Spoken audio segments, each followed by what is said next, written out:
নমস্কার শ্রোতা মণ্ডলী, বড়রা আমার প্রণাম নেবেন আর ছোটরা আমার ভালোবাসা নিয়ে আজকে একটি খুব সুন্দর ভিডিও নিয়ে আপনাদের সকলের সামনে উপস্থিত হয়েছি। আশা করি এই ভিডিওটি আপনাদের সকলের ভালো লাগবে। চলুন কথা না বাড়িয়ে ভিডিওটা শুরু করা যাক। কথামৃতে উল্লেখিত ঠাকুরের ইহলীলায় শেষ নববর্ষ।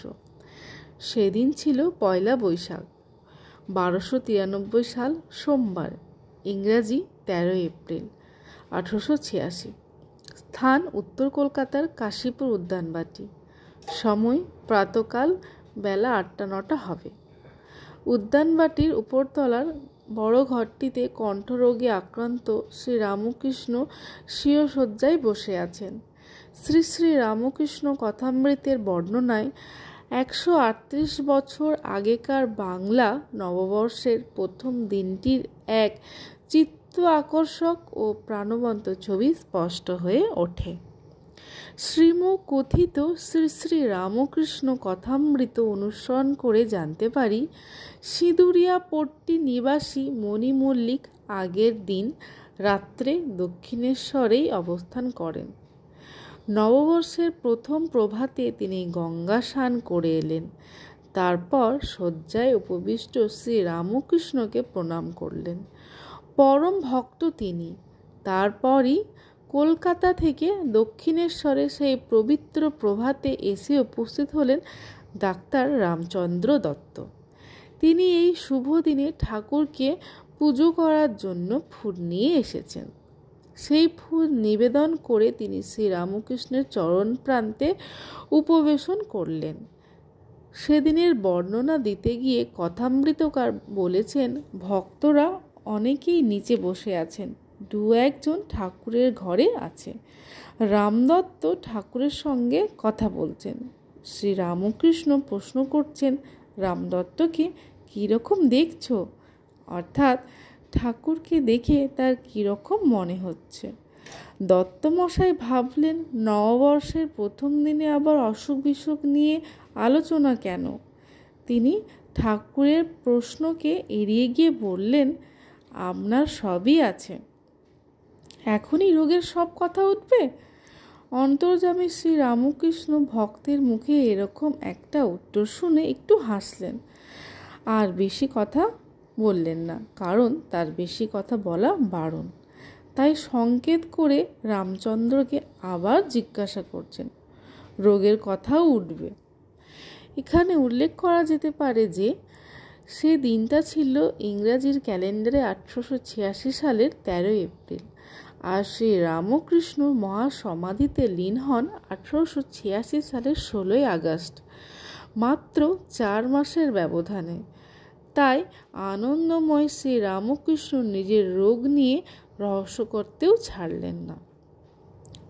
ওই সময় ঠাকুর একজোড়া চটি জুতো ব্যবহার করেছিলেন, কিন্তু অন্যাভ্যাসের জন্য সেই চটি ঠাকুর ব্যবহার করতে পারেন না, পায়ে লাগে।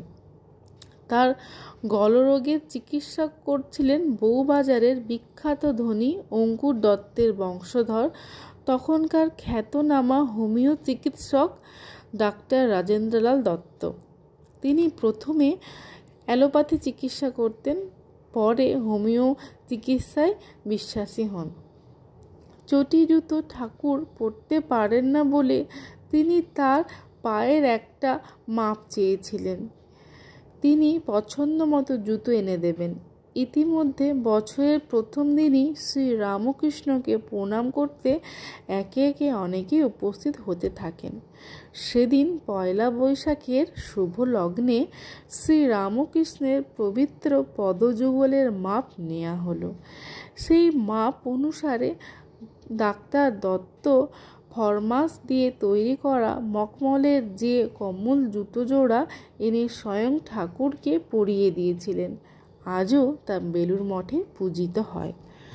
কথামৃত অনুসরণ করে দেখেছি, জুতোর মাপ নেওয়ার পরই শ্রী রামকৃষ্ণ মণিকে সংকেত করছেন, কই পাথর বাটি? তার একটি পাথর বাটির প্রয়োজন ছিল।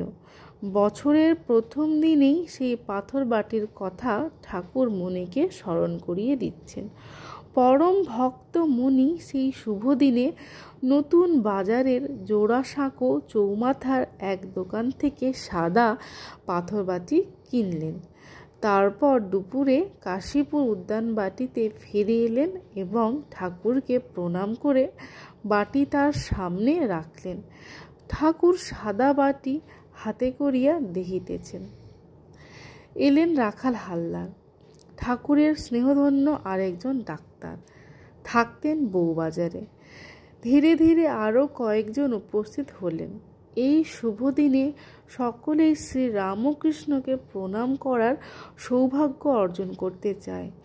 ঘরে তখন উপস্থিত রয়েছে রাখাল চন্দ্র ঘোষ, পরবর্তীকালে স্বামী ব্রহ্মানন্দ, শশীভূষণ চক্রবর্তী, পরবর্তীকালে স্বামী রামকৃষ্ণনন্দ, ছোট নরেন প্রমুখ আরও অনেকেই। ডাক্তারেরা ঠাকুরের পীড়া সম্বন্ধে সমস্ত সংবাদ লইলেন। নববর্ষের এই আনন্দ সভায় নিরানন্দের আচ্ছন্ন হয়ে আছেন সকলেই উদ্বিগ্ন শ্রীরামকৃষ্ণের কঠিন অসুখ নিয়ে। তারপর শুরু হলো নানা প্রসঙ্গে আলোচনা।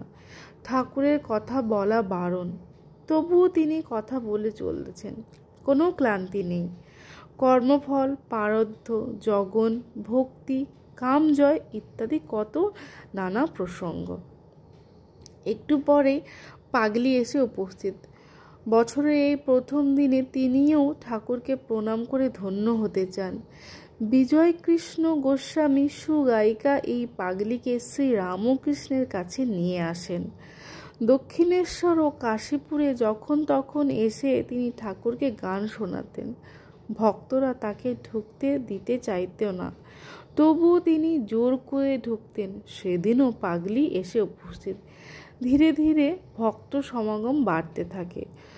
নববর্ষ আরম্ভের এই পবিত্র দিনে মেয়ে ডাক্তারও অনেক এসেছেন। তারা ঠাকুরকে ও জননী শারদামণিকে প্রণাম করলেন ও তাদের আশীর্বাদ নিলেন। বলরাম বসুর পরিবার এসেছেন।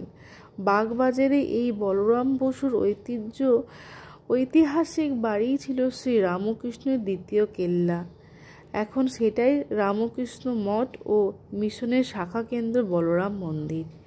এলেন মণিমোহনের পরিবার, এলেন বাগবাজারের ব্রাহ্মণী, এছাড়া অন্যান্য অনেক স্ত্রীলোক ভক্তরাও আসিয়াছেন। কেউ কেউ সন্তানাদি লইয়া আসিয়াছেন। তারা সকলেই শ্রী রামকৃষ্ণকে প্রণাম করতে দোতলার ঘরে এলেন। কেউ কেউ ঠাকুরের পায়ে ফুল আর আবির দিলেন। ভক্তদের 2টি 9-10 বছরের মেয়ে ঠাকুরকে গান শোনাচ্ছেন। জুড়াইতে চাই কোথায় জুড়াই, কোথা হতে আসি কোথায় ভেসে যায়, ফিরে ফিরে আসি কত কাঁদি হাসি, কোথা যায় সদা ভাবি গোতায়। ভক্ত ভৈরব গিরিশচন্দ্রের বুদ্ধচরিত নাটকের এই গান শ্রী রামকৃষ্ণ ও স্বামী বিবেকানন্দের খুবই প্রিয় ছিল। পরপর গান চলল।